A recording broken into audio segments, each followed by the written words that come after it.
बिस्मिल्लाहिर्रहमानिर्रहीम। एक्सरसाइज 6.8 शुरू करेंगे और इसमें हम ट्रांसफॉर्मेशन ऑफ एक्सिस देखेंगे। अगर आपने फोर्थ चैप्टर नहीं पढ़ा तो वहाँ हमने ये ट्रांसफॉर्मेशन ऑफ एक्सिस देखा था, वो आप देखें। ये बिल्कुल उसी तरह ही है, सिर्फ फ़र्क ये है कि यहाँ इसका इत्तलाक हमने करना है कॉनिक सेक्शन में जितने भी हमने पढ़े हैं, कॉनिक्स, पैराबोला, सर्कल, ये वो, हाइपरबोला, एलिप्स वगैरह, उनके ऊपर इसको इस्तेमाल करना। मैं ब्रीफली बताता जाऊँ कि इसका फ़ायदा क्या होता है। अभी आपको एक फ़ायदा नज़र आ जाएगा जब आप इसको करेंगे। दूसरा फ़ायदा ये होता है कि ये अब हमने देखा भी है, अभी पीछे देखते भी आए हैं। जो आपको याद है कि देखें, स्टैंडर्ड फॉर्म उसकी ये थी एलिप्स की, तो जब ये आ जाती थी शिफ्टेड फॉर्म,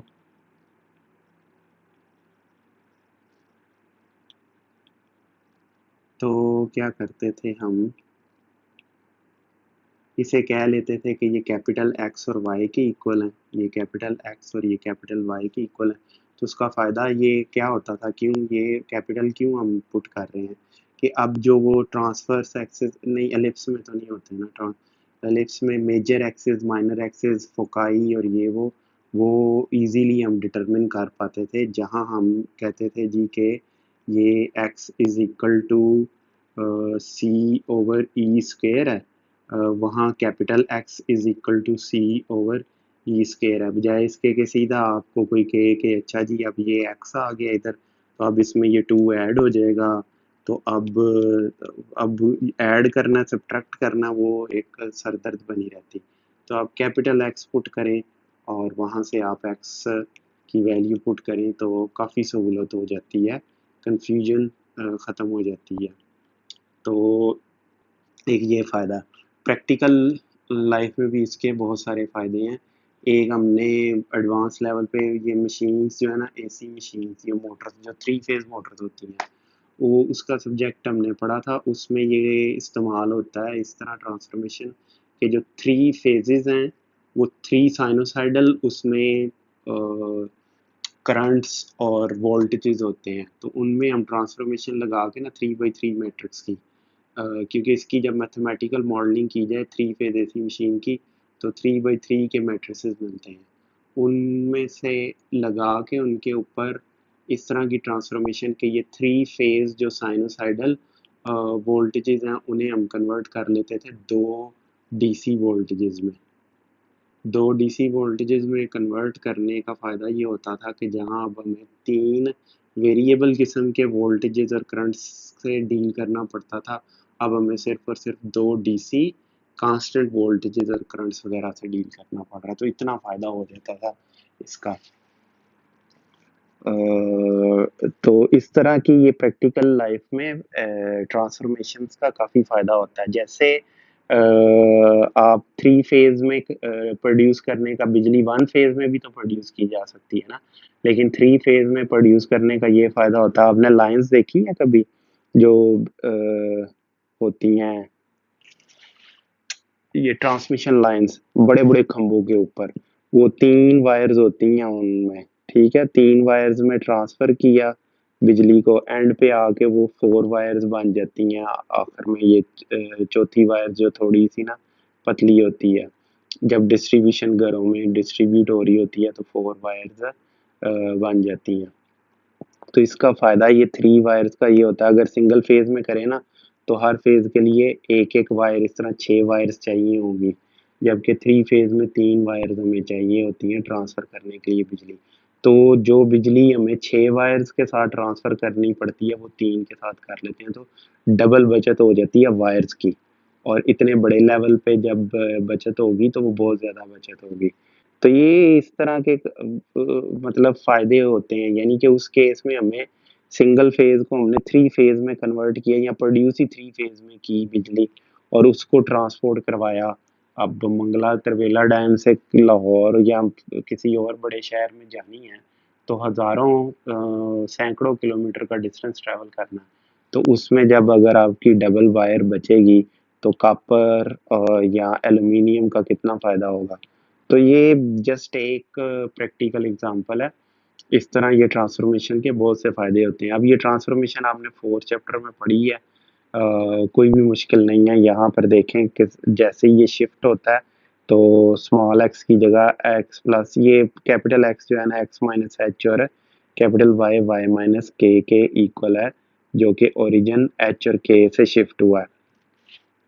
तो यहाँ पर वो कह रहा है कि ओरिजिन ये शिफ्ट हो गया है। तो इस इक्वेशन को बताएं कि इसमें आपने बस ये याद रखना है कि ये capital X is equal to X minus H, जो कि शिफ्टेड ओरिजिन है, उसके कोऑर्डिनेट्स हैं -3, इस केस में ये h है और 1 ये k है, और जो कैपिटल Y है वो किसके इक्वल है, y माइनस के। ये कैपिटल ये बस एक याद रख लें, और यहाँ से अगर आपको x फाइंड आउट करना पड़े तो कैपिटल X इंटू एच, यानी कि वापस जब हमने आना है इसमें तो ऐसे वापस आना हमने कैपिटल Y के इस ट्रांसफॉर्मेशन से आना है।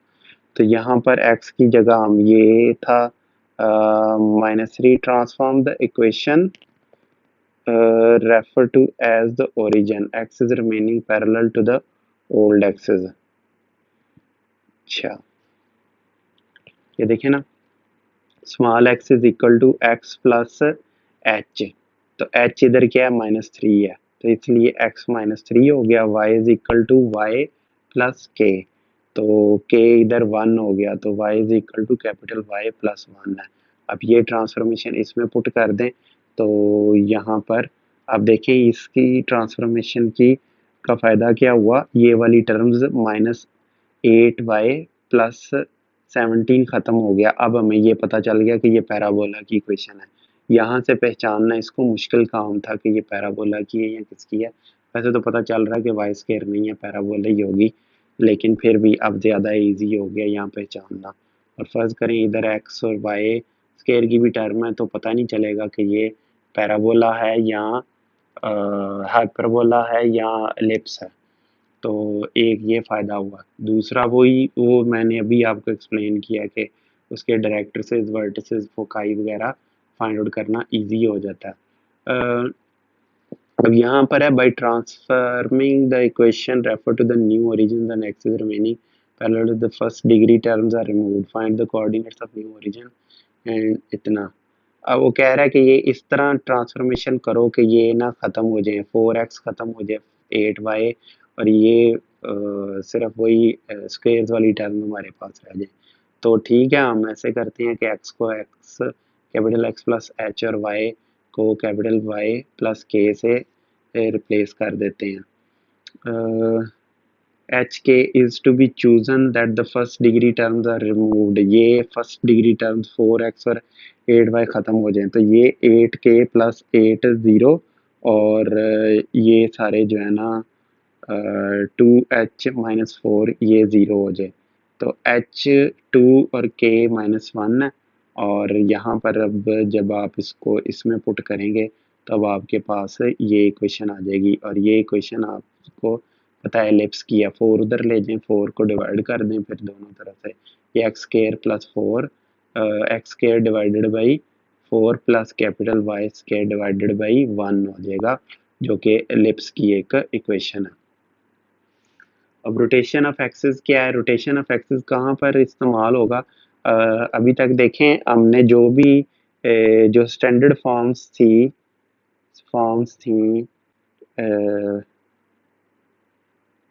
ठहरो भाई, जो स्टैंडर्ड फॉर्म्स थी इनकी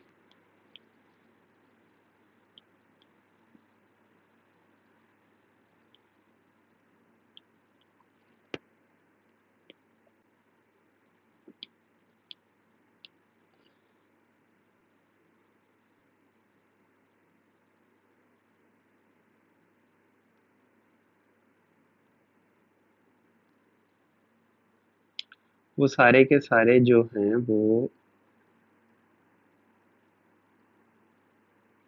इस तरह हैं।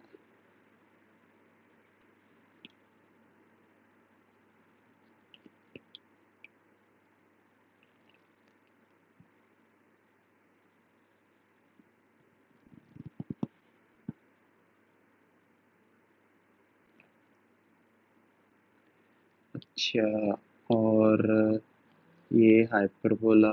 अब ये देखें कि अगर इनको आप शिफ्ट भी करते हैं ना, इसको शिफ्ट करके इधर भी आप ले आएंगे तो वो शिफ्टेड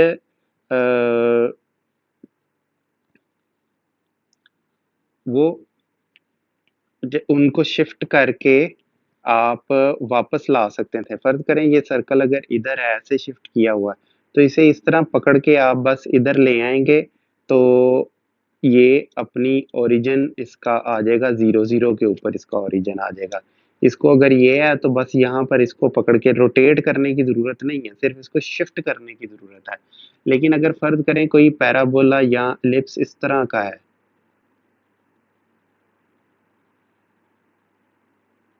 अब ये हो नहीं रहा, इसको ये ऐसे होगा, इस तरह का अगर कोई एलिप्स है तो इसको आपने ओरिजिन पे लाना है तो इसको शिफ्ट भी करना पड़ेगा। शिफ्ट करने के बाद रोटेट भी करना पड़ेगा। आप इसको रोटेट करेंगे तो ये अपनी स्टैंडर्ड फॉर्म में आएगा, वरना ये अपनी स्टैंडर्ड फॉर्म में नहीं आएगा। ये देखें, इस तरह रोटेट करेंगे आप तो तब जाके ये आएगा, अब आएगा। ठीक है, ये फर्क है। ऐसे रोटेट ये शिफ्टेड फॉर्म में चला गया। तो ये फ़ायदा है इनका कि ये इस तरह के एलिप्सेस वगैरह को भी डील कर सकती है ट्रांसफॉर्मेशन, जो कि अपने ओरिजिन पे ना हो, अपनी स्टैंडर्ड फॉर्म से रोटेटेड हुए हुए हों। अभी तक जितने हमने वो पढ़ी है ये सादी, ये देखें इस तरह के केसेस तो हम पढ़ते आए हैं। इस तरह के केसेस तो हम पढ़ते आए हैं जिसमें ये शिफ्टेड होती थी ओरिजिन से। ये 2 और 3 पे ये जो एलिप्स है वो उसका सेंटर होगा 2 और 3 की पॉइंट के ऊपर, वो उस पॉइंट के ऊपर जिसके कोऑर्डिनेट्स 2 और 3 हैं। लेकिन अगर ये रोटेटेड भी हो तो फिर क्या करेंगे, फिर उसको कैसे वापस पकड़ के लाएंगे और फिर उसको कैसे एनालाइज करेंगे। तो उसका तरीका ये है कि पहले जनाब जी आपको शिफ्ट करना, रोटेट करवाना पड़ेगा और फिर उसके ऊपर ये एक्स वाई वाले कैपिटल वाले इस्तेमाल करने पड़ेंगे, फिर आके आपको आप एनालाइज कर पाएंगे स्टैंडर्ड फॉर्म, वरना आप एनालाइज ही नहीं कर पाएंगे। अब ये रोटेशन ऑफ एक्सिस इसमें हम यूज़ करेंगे। ये बड़ी तफसील से मैंने 4th चैप्टर में आपको बताया था, पूरा ये डिराइव करके बताया था। डिराइव कोई भी मुश्किल नहीं है, सिंपल वो ट्रिग्नोमेट्रिक फार्मूले लग रहे हैं एक ट्राइंगल के अंदर, तो वहाँ से आप देख लें कि कैपिटल एक्स जो है इसके इक्वल है, ये स्मॉल आर और वाई इसके इक्वल है, कैपिटल एक्स और कैपिटल वाई इसके इक्वल है। ये आपने देख लेना खुद। नहीं अगर यहाँ से आपको समझ आए तो पीछे जाके मेरा देख लें। एक्सरसाइज कौन सी एक्सरसाइज थी जिसमें ये आए थे ट्रांसफॉर्मेशन ऑफ एक्सेस, वहाँ तफसील से मैंने ये ड्राइव करना बताया था। मैं दोबारा बताना नहीं चाह रहा कि वही चीज़ मैं बुक खोली है मैंने, मैं देख लूँ कि कौन सी एक्सरसाइज है वो, तो फिर मैं आपको उसका बता दूँ, आप जाके उस एक्सरसाइज में खुद देख लें। मेरे ख्याल में 4.4 थी।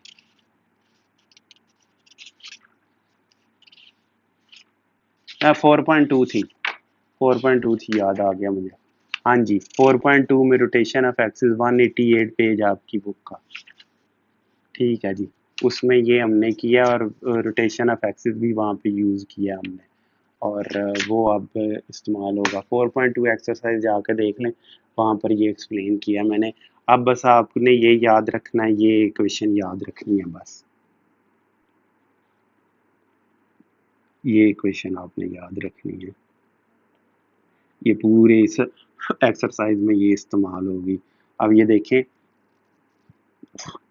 देखें, अब ये पहले कभी भी नहीं आई जिसमें ये मल्टीप्लाई हो रही हो, और इसको हमने एनालाइज करना है। पहले तो हमें ये नहीं पता कि ये पैराबोला है, ये हाइपरबोला है, ये एलिप्स है या क्या है। वैसे ये पैराबोला नहीं हो सकता क्योंकि पैराबोला में ये दो स्क्वायर वाली टर्म नहीं होती, एक ही होती है। तो यहाँ ये एलिप्स है, यहाँ ये हाइपरबोला है, तो कैसे पता चलेगा। अब पहले आप ट्रांसफॉर्मेशन इसके ऊपर रोटेशन लगाएंगे, ठीक है, बाद में देखेंगे शिफ्टिंग लगनी है कितनी लगनी है। तो ये वो कह रहा है कि थीटा 135 डिग्री की ये ट्रांसफॉर्मेशन लगेगी। इस तरह लगानी। आगे हम ये भी देख लेंगे कि ये टर्म हमने ख़त्म करनी है तो कितनी ट्रांसफॉर्मेशन लगानी है। ये देखें वो कह रहा है कि ये फाइंड द एंगल, ठीक है। इसमें उसने खुद बताया कि 130 डिग्री का रोटेट करो तो एंगल थीटा 135 डिग्री है, तो ये एक्स, ये इस इक्वेशन में थीटा की वैल्यू पुट कर दी तो x in terms of capital x और वाई आ गया, और स्मॉल वाई जो है ये स्मॉल वाई है इधर, in terms of capital x और वाई आ गया। और इसको पुट कर दें इधर इस इक्वेशन में, ये एक्स और वाई को इस इक्वेशन में पुट करें, ट्रांसफॉर्मेशन से देखें ये -6xy ख़त्म हो गया। यहाँ पर तो उसने एंगल खुद बताया ना। अब वो कह रहा है कि find the angle through which axis must be rotated through the origin so that the product X Y is removed from the transformation, ये एक्स वाई वाली टर्म ही ख़त्म हो जाए। तो वो कह रहा है कि फ़र्ज़ करें कि हमने थीटा से इसको रिमूव करना है, कि वो एंगल थीटा है। तो ये इस इक्वेशन को, इन इक्वेशंस को देखें, वो पुट कर दें एक्स और वाई की जगह पर आप ये पुट कर देंगे। यहाँ पर देख लें एक्स की जगह ये पुट कर दें और वाई की जगह पर ये पुट कर दें और इसे एक्सपेंड कर दें। एक्सपेंड करके अब जो एक्स वाई वाली टर्म है ना वो ज़ीरो के इक्वल आएंगी। एक्स वाई वाली टर्म ज़ीरो के इक्वल आनी चाहिए ना। अब इसको एक्सपेंड करके since this equation is to be free from product X Y the coefficient of X Y is zero. अब ये ज़ीरो की इक्वल होना चाहिए, इसको ज़ीरो की इक्वल करके अब ये आपकी 14th चैप्टर की जो एक्सरसाइज आपको करवाई थी फर्स्ट ईयर में वो देख लें, पूरी अल्हम्दुलिल्लाह पड़ी हुई है हमारे मेरे चैनल पे, और जाके आप इसको देख लें और आपको पता चल जाएगा कि इस तरह की इक्वेशंस कैसे हैंडल करनी चाहिए। अभी वैसे आपको आनी चाहिए, वहाँ से रिव्यू करना है तो आप जाके वहाँ कर सकते हैं। 10 axis be rotated through an angle of 60 degrees so that xy term is removed from the transformed equation. Setting theta is equal to 60 degree into 1. The transformed equation is, after simplification, 8x square plus 4y square minus 60 is equal to 0. 2x square plus y square minus 4 is equal to 0. ठीक है जी। अब exercise I 6.8, और कोई भी मुश्किल नहीं है। ये वाले जो फर्स्ट वाले ये वाले क्वेश्चन था ना, ये तो वहाँ भी 4.2 एक्सरसाइज में भी हमने देखे थे, तो इसलिए कोई इतना मजे मैं डिटेल में ये नहीं आपको बताऊंगा। ये क्वेश्चन देखें, ये इस तरह रोटेट करना है इसको, capital x x minus zero और capital y is equal to y minus one, इस इक्वेशन में पुट करके इसे सॉल्व करें, ये आ जाएगा। कोई इसमें ज़रूरी नहीं है तफसील से बताने की आपको। इसमें फिर वही बिल्कुल एक ही टेक्निक है, कैपिटल एक्स को पुट किया, एक्स माइनस -2 और Y is equal to Y -5, और कैपिटल वाई आ गया, सॉरी स्मॉलर वाई आ गया, कैपिटल वाई +5 और स्मॉल वाई एक्स आ गया x-2। ये आप ये बस स्टैंडर्ड फॉर्म याद रखें और इधर से यहाँ पुट करके वहाँ से आप कैपिटल वाई और एक्स की वैल्यू, स्मॉल एक्स और वाई की वैल्यू रहें, बजाय इसके के वो एक ही यूनिफॉर्म तरीका हो जाएगा। अगर आप मिक्स करेंगे कि यार एक्स और वाई कैसे फाइंड आउट करना है, तो you can make a mistake कि आप इसको ऐसे लिख दें, इसको आप ऐसे लिख के बैठ जाएं जी ये प्लस है यानी कि माइनस माइनस करना है, और वाई को आप वाई -5 लिख के बैठ जाएं। तो इसलिए ये इस कन्फ्यूजन से आपने बचना है। उसके लिए आप जो भी तरीका, मैं तो यही कहूँगा कि आप कैपिटल एक्स और कैपिटल वाई को याद रखें कि स्मॉल एक्स माइनस ये है और स्मॉल वाई -5 होता है। ये किधर ऊपर दिया है, ये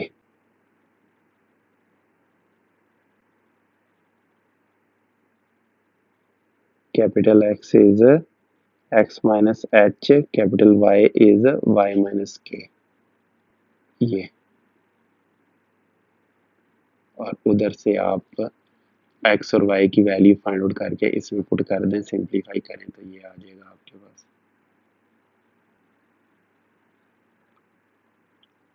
बिल्कुल, अब आप खुद देखते जाएं, इसको मुझे एक्सप्लेन करने की भी अब ज़रूरत नहीं है। ठीक है जी, ये पार्ट देख लिया आपने, थर्ड क्वेश्चन 1 का थर्ड पार्ट। अब क्वेश्चन 1 का दोनों आप पार्ट देख लें, फोर्थ और फिफ्थ पार्ट, फिर आगे चलते हैं। नोट्स इनके इंशाल्लाह ताला अगला मैं एक्सरसाइज रिकॉर्ड करवा के तो उसके नीचे मैं अपलोड कर दूंगा। अभी ये डाउनलोड नहीं किए मैंने ये नोट्स यहाँ से। ठीक है जी, चलें। अब इसमें to the first degree terms are removed from the transformation each also the from the। अब वो कह रहा है कि इस तरह ट्रांसफॉर्मेशन करनी है कि ये 24x यानी कि ये x और y की ये टर्म्स खत्म हो जाए, तो उसमें फिर आप वही स्टैंडर्ड तरीका आप इसमें यूज़ करेंगे। अच्छा, इसमें मैंने ये तरीका इस्तेमाल कर लिया, मैंने कैपिटल बना के इसको कंप्लीट स्क्वायर करके, तो उसमें मैंने ये इसको कैपिटल एक्स के पुट कर दिया और इसको वाई को कैपिटल वाई के इक्वल पुट कर दिया, बजाय इसके कि वो तरीका इस्तेमाल करता। वो भी ठीक है जो एग्जांपल में उसने बताया है।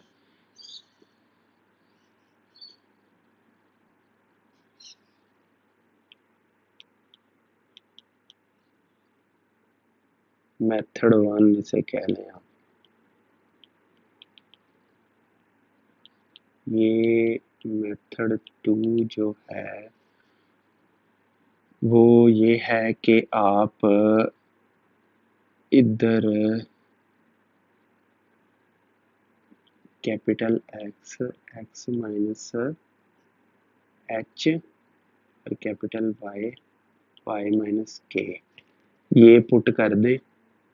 यहाँ से आपको फिर वह एक्स और वाई की वैल्यू फाइंड आउट करनी पड़ेगी। एक्स एच और Y is equal to capital Y के, इसको पुट करें इन वैल्यूज़ को यहाँ पर, और फिर ये एक्स और वाई की जो कोफिशिएंट्स हैं उनको ज़ीरो के इक्वल पुट करें, तो आपको ये इक्वेशंस मिलेंगी, और ये इक्वेशन आपको मिलेगी, और इक्वेशन नहीं आपको मिल सकती। लेकिन मैंने उसके न्यू ओरिजिन के को हमने ढूंढने थे, ये देखें इसको शिफ्ट किया हुआ है। हाँ,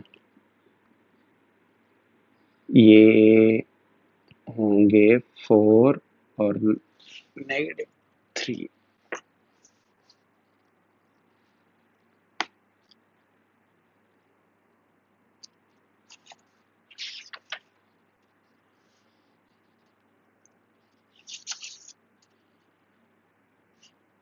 हाँ, देखा ना, ये होने हैं, ये गलत किया ना,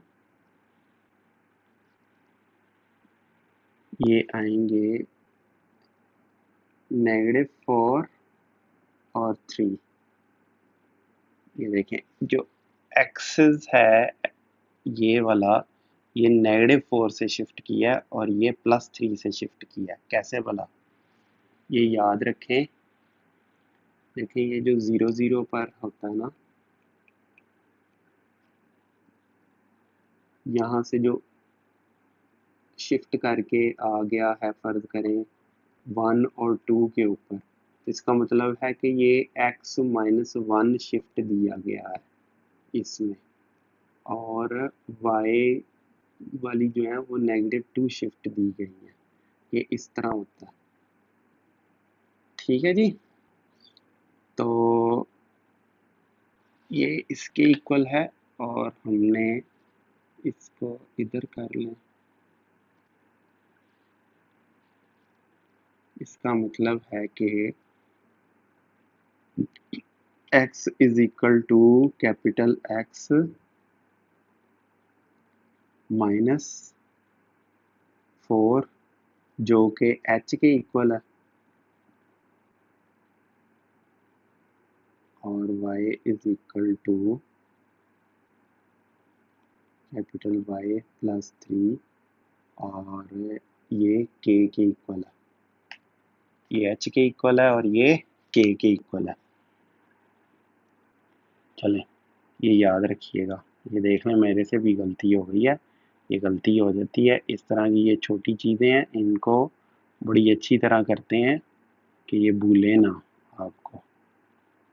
बाकी मैं वो तरीके नहीं बताता होता जी, मसलन एक ना वो होता था मैट्रिक में ये याद करने का, ओ कू हक, ये कायदा है, ये अमूद है, और कायदा अमूद, और नहीं अमूद ये है और ये वतर है। तो ओ का मतलब है टेंजेंट थीटा, यानी कि ये अमूद बटा वतर, ये कायदा बटा वतर, ये अमूद बटा कायदा, इस तरह करके। मैं इस तरह की चीज़ों में नहीं ज़्यादा ध्यान देता। उसकी वजह ये है कि जिसका मैथमेटिकल माइंड है वो चीज़ें याद रख लेगा, उसे इस तरह के टिप्स की कोई ज़रूरत नहीं है। और जिसका नहीं है वो बार बार भूल जाएगा, जो मर्जी आप तरीके बता लें इसको। ठीक है जी, अब चलते हैं यहाँ। ओहो, यहाँ पर वो लिखा ही नहीं है, ट्रांसफॉर्मेशन ऑफ एक्सिस। ये आनी थी, ये आंसर इसका, ये -1 और 2, ये शिफ्ट है।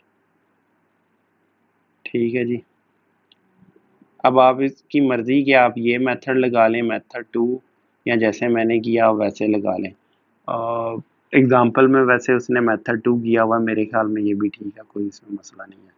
फिर मैंने स्क्वायर कंप्लीट किया, फिर अब इधर ट्रांसफॉर्मेशन असल में ओ पूछ रहा है ना वो, तो यहाँ ओ, यहाँ वो उसने सिर्फ वो पॉइंट लिख दिया, तो वो पॉइंट जो है वो यहाँ से, यानी कि 3 और 1 है वो पॉइंट, 3 एंड 1, ये है आंसर।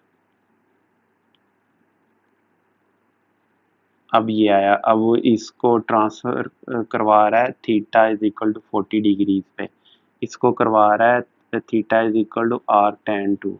ये आपको सॉफ्टवेयर से, आप किसी सॉफ्टवेयर से खुद ड्रा करके देख लें, या मैं आपको बाद में दिखा दूंगा, तो आप देखेंगे कि जब इनको आप प्लॉट करेंगे ना तो वो रोटेटेड फॉर्म में ये होंगे। मसलन ये एलिप्स की मैंने आपको मिसाल दी है अभी, तो ये इधर इस तरह स्टैंडर्ड फॉर्म में नहीं होगा, ये इस तरह रोटेटेड होगा।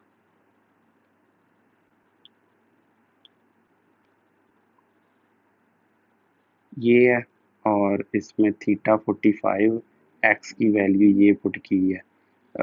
ये स्टैंडर्ड इक्वेशन आपको कहा था, ये याद रखिएगा, ये और ये आपने याद रखनी है। इसमें थीटा की वैल्यू 45 पुट करें और आपको ये एक्स ये और वाई ये मिल जाएगा, और इसको आप पुट कर दें इधर अब इस इक्वेशन में। तो इक्वेशन में पुट किया, देख लें उससे एक्स वाई मल्टीप्लिकेशन टर्म से जान छूट गई है। अब वो सारी की सारी इसी तरह वो करवा रहा है कि उनसे हमारी, उसने थीटा की वैल्यू बता दी है थीटा की इन्वर्स के फॉर्म में, तो वहाँ से हम साइन थीटा और कास थीटा की वैल्यू फाइंड आउट करेंगे और इन इक्वेशन में पुट कर देंगे। इन इक्वेशन में पुट करके इसमें आप पुट कर दें, उससे क्या होगा, आप एक्स वाई से जान छूट जाएगी। ठीक है, ये एक्स की जगह ये पुट कर दें, वाई की जगह ये पुट कर दें, ये और ये पुट कर दें, इसको एक्सपेंड करें, ये देखें जान छूट गई एक्स वाई टर्म से। अभी तो वो बता रहा है ना आपको, एंगल खुद बता रहा है, नेक्स्ट वो आपसे एंगल पूछेगा कि किस एंगल पे रोटेट करें कि इससे जान छूट जाएगी। अब वो इस एंगल में आपको पता है थीटा ये है, तो ये है ना टेंजेंट थीटा 2/3 है, तो इसलिए 2 इस साइड को कह लिया, इस साइड को 3 कह लिया, उस पे पाइथागोरस थ्योरम लगा के स्क्वायर रूट 13 आ गया, और वहाँ से हमें साइन थीटा और कास थीटा की वैल्यू मिल गई। और फिर वही जो रोटेशन वाली इक्वेशन है उसमें पुट कर दें इनकी वैल्यूज़, और ये आ गया यहाँ पर से, इसको इसमें पुट कर दें, इसको एक्सपेंड करें, एक्सपेंड करके जब आप इसको सिंप्लीफाई करेंगे तो देख लें X square minus 5x minus 5 minus Y is equal to 0। तो ये इसका मतलब है कि वो वाली इक्वेशन बन रही है, एक पैराबोला की इक्वेशन बनती नज़र आ रही है। और ये वो नहीं है, इससे एक्स वाई से हमारी जान छूट गई एक्स वाई टर्म से। अब इस केस में उसने एंगल थीटा 45 दिया हुआ है, साइन थीटा हमें पता है, कॉस थीटा पता है, इस इक्वेशन में पुट करें, इधर पुट करके सिंप्लीफाई कर दें, ये इक्वेशन आ गई आपके पास। चलें, अब वो पूछेगा, आपको कह रहा है कि find the major of angle through which the axis be rotated so that the product term X Y is removed from the transformed equation, also find the transformed equation. वो इसमें वही ये इक्वेशन लें, ये इक्वेशन यानी कि transformation equation लें, इनको इसमें पुट कर दें और जो एक्स वाई वाली टर्म्स है ना उसके कोफिशिएंट को ज़ीरो के इक्वल पुट कर दें। ये लें, इसमें पुट किया, इसमें पुट किया, इसको एक्सपेंड किया, ये किया, यहाँ किया, इक्वेशन 1 आ गई। और इसको एक्सपेंड करके किधर कौन से हैं एक्स वाई वाली, हाँ ये एक्स वाई वाली टर्म्स है ना, ये एक्स वाई वाली टर्म्स है, इनको आपस में ऐड कर लें, इनको आपस में ऐड करके इसके कोफिशिएंट को ज़ीरो कर दें तो ये इक्वेशन आ जाएगी। इनको जब आप साइन करेंगे, सॉल्व करेंगे, अब ये सॉल्व कैसे करना है मैं नहीं एक्सप्लेन कर रहा, क्योंकि 14th आप एक्सरसाइज कर लें जाके फर्स्ट ईयर की, अगर आप उसको छोड़ के आए हैं तो मेरा कसूर नहीं है। आप देख लें, मेरा लेक्चर रिकॉर्डेड है, अगर आपको टीचर ने नहीं करवाया तो वो भी कोई एक्सक्यूज़ नहीं है। पूरा चैप्टर उसका मैंने अल्हम्दुलिल्लाह एक एक एग्जांपल कवर की हुई है, तो ना कोई थ्योरी छोड़ी है ना कोई वो छोड़ा है, एग्जांपल छोड़ी है। तो आप ये एक्सक्यूज़ नहीं है कि समझाया नहीं किसी ने, आप जाके वो लेक्चर देख लें और उसको समझ लें। और वो तो मशवरा मेरा आपको याद ही है कि इस चैप्टर को उसी सूरत में हाथ लगाएं जब आप कॉन्फिडेंट है काफ़ी। ठीक है, अभी तक आपको समझ आ गई होगी कि मैंने क्यों ये मशवरा दिया था शुरू में। हाल हालाँकि मेरे फेवरेट चैप्टर्स में से है, लेकिन मैं आपको बताया कि अगर मैं आपकी जगह हूँ तो मैं फर्स्ट चैप्टर का क्वेश्चन सॉल्व करूँ पेपर में, और फोर्थ का करूँ, सेवन्थ का करूँ, और किसी हद तक सेकंड का करूँ। सेकंड को इधर रख लेते हैं, सेकंड और 5 को इधर, 3 इंटीग्रेशन का ना, 3 और 6, हालांकि ये दो मेरे फेवरेट 3 हैं, लेकिन इनको मैं अवॉइड करूँ, इनमें से सिर्फ वही क्वेश्चन करूँ जो छोटे छोटे साइज में हो, या फिर मजबूरी के तहत इनके लेंथी क्वेश्चंस करने पड़े, मैं इन्हीं में से कोशिश करूँ क्वेश्चन करने की। उसकी वजह यह है कि ये चैप्टर साइज में छोटे हैं, इनके क्वेश्चंस जल्दी जल्दी हो जाएंगे। ये इतना लेंथी, ये देख लें कहीं भी आपने प्लस माइनस की गलती की, ये नोट्स से कोई बनाने आसान थे, कितनी दफ़ा मुझे चेक करने पड़ते हैं, पूरा महीना लगा के ये नोट्स बने हैं, रात को मतलब लेट जाग जाग के और काम से वापस आके मैं, जॉब से वापस आके ये मैं बनाए हैं नोट्स, तो काफ़ी मेहनत हुई हुई है इन पे। तो ये आप क्वेश्चन देख लें कितना लेंथी है, अब देखें कितनी लेंथ हो रही है, और जहाँ भी आपने छोटी सी, ये देखें जहाँ भी छोटी सी गलती की, चलो जी वो गया, यहाँ फर्ज करें प्लस था, माइनस है, प्लस लिख दिया आपने गलती से, तो चलें पूरा क्वेश्चन आपका ज़ाया हो गया, और देखते देखते पकड़ते पकड़ते उस पर अच्छे खासा टाइम लग जाएगा, तो इसलिए ये मशवरा दिया था आपको, बाकी आपकी मर्ज़ी। हालांकि मेरा ये और थर्ड चैप्टर मेरे फेवरेट चैप्टर्स में से हैं। अच्छा जी, ये अब आप देख लें, इसको एक्सपेंड किया और सिंप्लीफाई किया, और इनको अब आप देखें कि डिवाइड किया दोनों साइडों पे काज 2 थीटा से, तो ये टेंजेंट 2 थीटा आ गया, और इसको जब आप करेंगे तो थीटा आपके पास ये आएगा। और ये इस तरह ना करें, ये जो मैंने किया था इन स्टेप्स को भूल जाएं, इसको ही एक्सपेंड कर दें यहाँ पर, ये स्टेप्स बल्कि निकाल ही दें बीच में से, 2 थीटा इज इक्वल टू, क्योंकि हमने थीटा की एग्जैक्ट वो वैल्यू नहीं जाए कि 53.3 वैल्यू आ गई है, उन टर्म्स में हमें फ़ायदा नहीं होगा, हमें इस तरह की चाहिए value, tangent theta is equal to 3 या इसके इक्वल है। तो फर्स्ट क्वाड्रेंट में है थीटा, इसलिए ये हम ले लेंगे, ये हम निगलेक्ट कर देंगे। ट्रांसफॉर्मेशन जो है ना वो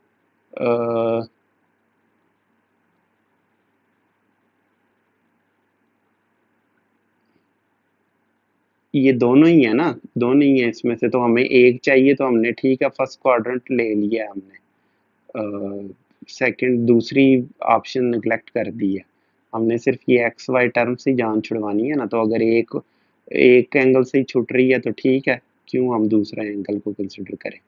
तो एक एंगल हमने ले लिया, दूसरा हमने निगलेक्ट कर दिया।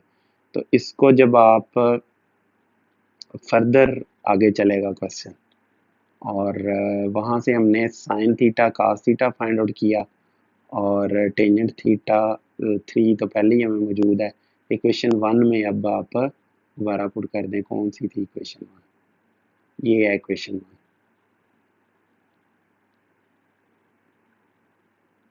उसमें अब आपने ये वैल्यूज़ पुट करनी है, थीटा की वैल्यू आपके पास आ गई है। अब आप यहाँ से साइन थीटा और कास थीटा वगैरह पुट कर दें इसमें, और ये एक्स वाई टर्म्स तो खुद ब खुद नेगलेक्ट हो जाएंगी अब, क्योंकि इसी के लिए ये फाइंड आउट किया था हमने। अब आप देखें इसको जब आप सिंप्लीफाई करें, सिंपल अलजेब्रा है इसलिए मैं एक्सप्लेन नहीं कर रहा। सिंप्लीफाई करें, ये इक्वेशन आई है, कितनी क्रिस्पी किस्म की ये इक्वेशन आई है। 11 को उधर ले जाएं और 11 से डिवाइड करें, तो इसका मतलब है कि ये एलिप्स है। और पता चल रहा था, ये यहाँ तक पता चल रहा था कि ये एलिप्स है कि क्या है, एक्स वाई से तो हमें पता ही नहीं चल रहा था। तो ये काम किया हमने। अब सेकंड एग्जांपल भी आप देख लें, कितने इसके पार्ट्स हैं, 3 पार्ट्स हैं। सेकंड पार्ट भी आप देख लें। ट्रांसफॉर्मेशन इक्वेशन ये होती है, और इसको अब आप इसमें पुट कर दें, इसको एक्सपेंड कर दें, एक्स वाई टर्म को रिमूव करने के लिए एक्स वाई टर्म्स के कोफिशिएंट 0 के इक्वल पुट कर लें, वो आपके पास ये आ जाएंगे, काज थीटा साइन थीटा के इक्वल, यानी कि टेंजेंट थीटा 1 थीटा 45 आया। और इस इक्वेशन में पुट करें, इस इक्वेशन में एक्स वाई के आपके पास वैल्यू आ जाएंगी, और उसमें पुट करके इक्वेशन 1 में पुट कर दें वैल्यूज़, और वहाँ से आप इसको सिंप्लीफाई करेंगे तो आप देख लें ये आपके पास आया एक्स वाई टर्म्स ख़त्म। बिल्कुल ही उसी तरह ये क्वेश्चन होगा, कोई इसमें अब मुझे एक्सप्लेन करने की ज़रूरत नहीं है, आप इस क्वेश्चन को देख लें। और मेरे ख्याल में ये आखिरी क्वेश्चन था और एक्सरसाइज ख़त्म हुई।